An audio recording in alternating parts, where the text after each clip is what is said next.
BRS కు చెందిన 5 ఎమ్మెల్యేలు టచ్ లో ఉన్నారంటూ బీజేపీ చీఫ్ రామచంద్రరావు సంచలన వ్యాఖ్యలు చేశారు. వారెవరో ఎప్పుడు చేరుతారో త్వరలో చెప్తానన్నారు. వీళ్లే కాకుండా మరింత మంది బీజేపీలో చేరేందుకు సిద్ధంగా ఉన్నారని హాట్ కామెంట్స్ చేశారు. అటు ఇప్పటికే బీఆర్ఎస్ కు రాజీనామా చేసిన అచ్చంపేట మాజీ ఎమ్మెల్యే గువ్వల బాలరాజు ఈ నెల 10న కాషాయ కండువా కప్పుకుంటారని రామచందర్ వెల్లడించారు.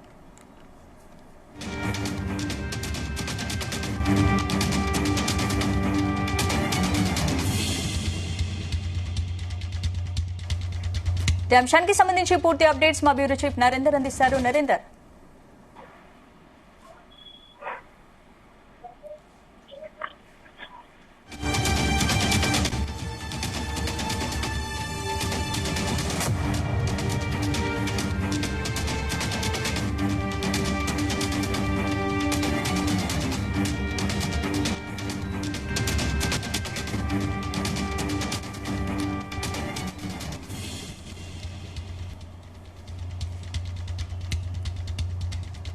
బీఆర్ఎస్ కు చెందిన 5 ఎమ్మెల్యేలు టచ్ లో ఉన్నారంటూ బీజేపీ చీఫ్ రామచంద్రరావు సంచలన వ్యాఖ్యలు చేశారు. వారెవరో ఎప్పుడు చేరుతారో త్వరలో చెప్తానన్నారు. వీళ్లే కాకుండా మరింత మంది బీజేపీలో చేరేందుకు సిద్ధంగా ఉన్నారని కూడా హాట్ కామెంట్స్ చేశారు.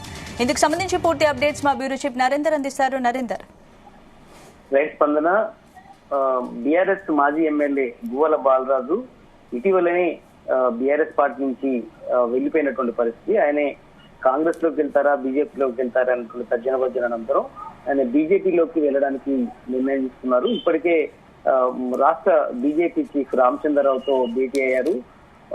ఆయన జాయిన్ కావడానికి ముహూర్తం కూడా ఖరారైంది. ఈ నెల 10వ తేదీన కాషాయం కండువా కప్పుకోవడానికి ఆయన ఒప్పుకున్నారు. మొత్తానికి ఆయన ఢిల్లీకి తీసుకొని వెళ్లేందుకు రామచంద్రరావు సమాయత్తం అవుతున్నటువంటి పరిస్థితి ఉంది. ఆయనతో పాటు గువ్వల బాలరాజుతో పాటు మరికొంతమంది మాజీ ఎమ్మెల్యేలు కూడా పేరుతారే అనేటువంటి ఒక సంకేతాలు గడిచిన 2-3 డేస్ నుంచి కూడా వినపడుతున్నటువంటి పరిస్థితి ఉంది.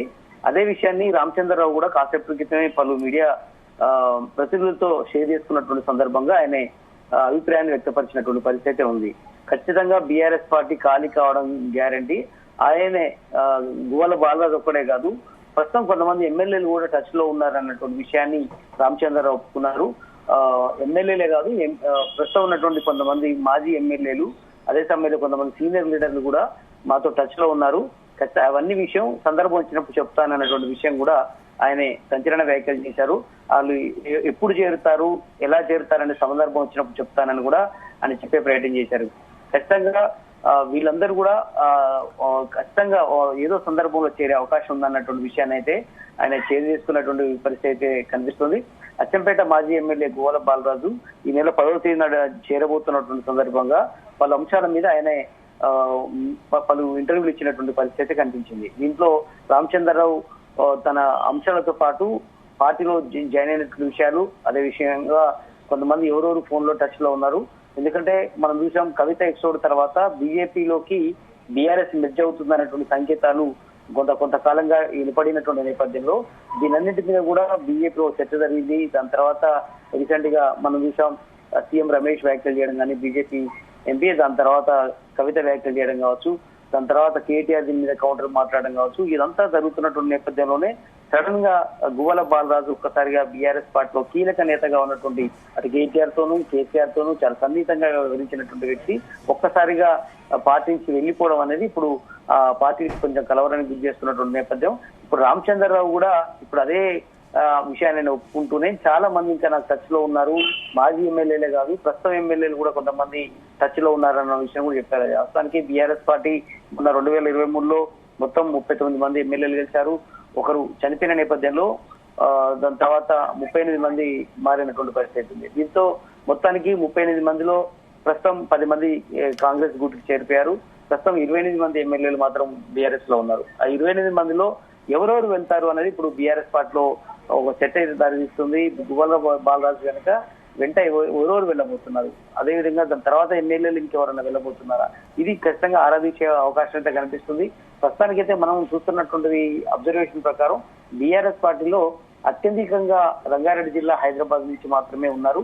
దాని తర్వాత కరీంనగర్ నుంచి, ఆ తర్వాత ఎక్కువ మంది గెలిచినటువంటి ఎమ్మెల్యేలు ఉన్నారు. దాని తర్వాత మిగతా అక్కడక్కడ ఒక్కొక్కరిగా గెలిచినటువంటి పరిస్థితి ఉంది. నల్గొండ నుంచి ఒకరు, అదేవిధంగా మహబూబ్నగర్ నుంచి ఒకరు గెలిచారు, వాళ్ళు పార్టీ మారారు. అదేవిధంగా ఖమ్మం నుంచి అసలు ఎవరు గెలవలేదు.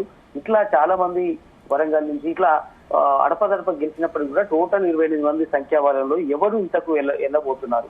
ఎందుకంటే వాస్తవానికి అందరూ కూడా రెగ్యులర్ గా తెలంగాణ భవన్కి వస్తున్నారు. పలు అంశాల మీద రేవంత్ రెడ్డిని ఘాటుగా తిడుతున్నారు, బీజేపీని ఘాటుగా తిడుతున్నారు, మోడీని కావచ్చు, రాష్ట్ర చీఫ్ రామచంద్రరావుని కావచ్చు. ఇలాంటి పరిస్థితుల్లో రెగ్యులర్ గా తిడుతున్నటువంటి వ్యక్తులు ఎవరు కళ్ళుగప్పి బీజేపీలోకి చేరే అవకాశం ఉందన్నటువంటి అబ్జర్వేషన్ ఇప్పుడు బీఆర్ఎస్ పార్టీ చేయబోతుంది. ఖచ్చితంగా రామచంద్రరావు నిజంగానే ఊరికేనే అన్నాడా, లేదంటే ఖచ్చితంగా ఆయనకు ఉన్నటువంటి సోర్స్ లో భాగంగానే ఆయనకు నిజంగానే టచ్ లో ఉన్న బట్టే మీడియాతో షేర్ చేసుకున్నాడా అనేది తెలియాల్సిన అవసరం ఉంది. బట్ ఏదైనప్పుడు కూడా ఒక రాష్ట్ర బీజేపీ చీఫ్ ఈ రకంగా మాట్లాడడం అంటే ఖచ్చితంగా బీజేపీ కూడా బీఆర్ఎస్ కూడా ఖచ్చితంగా దాన్ని పరిలోకి తీసుకుంటుంది. అవసరమైతే వాళ్ళ మీద అబ్జర్వేషన్ పెట్టే అవకాశం కూడా ఉంటుంది. బట్ ఏదైనప్పుడు కూడా ఈ రాష్ట్ర రాజకీయాల్లో ఇది ఒక రకమైనటువంటి, అంటే గతంలో గెలిచిన తర్వాత బీఆర్ఎస్ నుంచి ఒక్కసారిగా 10 మంది ఎమ్మెల్యేలు కాంగ్రెస్ వైపు ఎప్పుడైతే వెళ్లారో అప్పుడు బీఆర్ఎస్ పార్టీ ఒక్కసారిగా షాక్ గురైంది. దాని తర్వాత ఉన్న వాళ్ళని కాపాడుకునే ప్రయత్నం చేసింది. ఇప్పుడు గనక బీఆర్ఎస్ నుంచి మరికొంతమంది ఎమ్మెల్యేలు కనుక చేజారిపోతే ఖచ్చితంగా ఆ పార్టీ మీద తీవ్ర ప్రభావం పడే అవకాశం ఉంటుంది. గతంలో ఎమ్మెల్సీలు కూడా కొంతమంది వెళ్లారు, ఇప్పటికే బీఆర్ఎస్ ఎమ్మెల్యేలు 10 మంది వెళ్లారు. వీళ్ళందరి మీద కూడా ఫిరాయింపు చట్టం కింద ఇప్పటికే కోర్టుకు వెళ్ళినటువంటి పరిస్థితి కనిపిస్తుంది. బట్ చూడాలి నిజంగానే రామచంద్రరావు ఊకనే అన్నారా పార్టీని బలోపేతం చేసుకునేందుకు, లేదంటే నిజంగానే చేరే అవకాశం ఉందనేది మన కొద్ది రోజుల్లో తెలిసే అవకాశం ఉంటుంది. స్పందన. Right, thank you Narender.